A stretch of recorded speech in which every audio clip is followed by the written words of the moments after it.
ধিকি ধিকি আগুন জ্বলা শুরু হয়েছে। ক্ষোভের বিস্ফোরণ ঘটতে পারে যে কোনো সময়।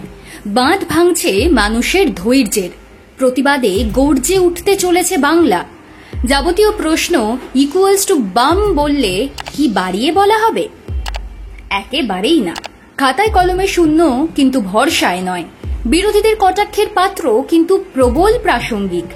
বরং সোজা কথা সোজা ভাষায় বললে লাল ঝান্ডার আস্ফালন দেখতে শুরু করলো কলকাতা, মফস্বল, গ্রাম, পাড়া, পুরো বাংলা। হ্যাঁ, একে আস্ফালনই বলতে হচ্ছে। বিরোধীদের কথা মতো জোর করে ভরানো ব্রিগেড নয়, নির্বাচনী প্রচার নয়, প্রতিশ্রুতির টানে নয়, স্রেফ প্রতিবাদের আকাঙ্ক্ষায় লাল সমুদ্র দেখল শহর কলকাতা। অনেকদিন পর হয়তো ভুলে যাওয়া সময়কে ফিরিয়ে দিল বামেদের রাস্তায় নামা।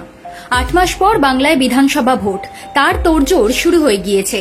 কিন্তু শুধু ভোট দিয়ে কি আর বামপন্থায় মূল্যায়ন সম্ভব? বাম আঙিনায় পা রাখতে হলে বুঝতে হবে দর্শন, যে দর্শন দেশীয় রাজনীতিতে গর্জায়। সেই মতবাদী আন্তর্জাতিক প্রতিবাদে বর্ষায়। বাম দলগুলির ডাকা শান্তি মিছিলে চোখে পড়ার মতো ভিড় হল শহরের রাজপথে। ডোনাল্ড ট্রাম্পের শুল্ক নীতির প্রতিবাদে এবং প্যালেস্তাইনের প্রতি সংহতি জানিয়ে সাম্রাজ্যবাদ বিরোধী দিবসে এই মিছিলের ডাক দেওয়া হয়েছিল। বামফ্রন্টের সব শরিক দলের পাশাপাশি সিপিআই লিবারেশন এবং এসইউসি অংশগ্রহণ করেছিল এই প্রতিবাদে, যা বেশ তাৎপর্যপূর্ণ বলেই মনে করছে রাজনৈতিক মহল। সামিল হয়েছিল বামপন্থী বিভিন্ন ছাত্র ও শিক্ষক সংগঠনও। আশেপাশের এলাকা ও জেলা থেকে বাম সমর্থকেরা প্রথমে হাওড়া ও শিয়ালদহ স্টেশন থেকে দুটি মিছিলে নেমে ধর্মতলায় এসেছিলেন। তারপরে লেনিন মূর্তির কাছে জমায়েত হয়ে মিছিল যায় কলেজ স্কোয়ারের দিকে। বাম নেতারা চিত্তরঞ্জন এভিনিউ ধরে মিছিল নিয়ে যেতে চাইলেও পুলিশের অনুরোধে লেনিন সরণি হয়ে সুবোধ মল্লিক স্কোয়ার ঘুরে নির্মল চন্দ্র স্ট্রিট ধরে কলেজ স্কোয়ারের দিকে এগিয়েছে শান্তি মিছিল।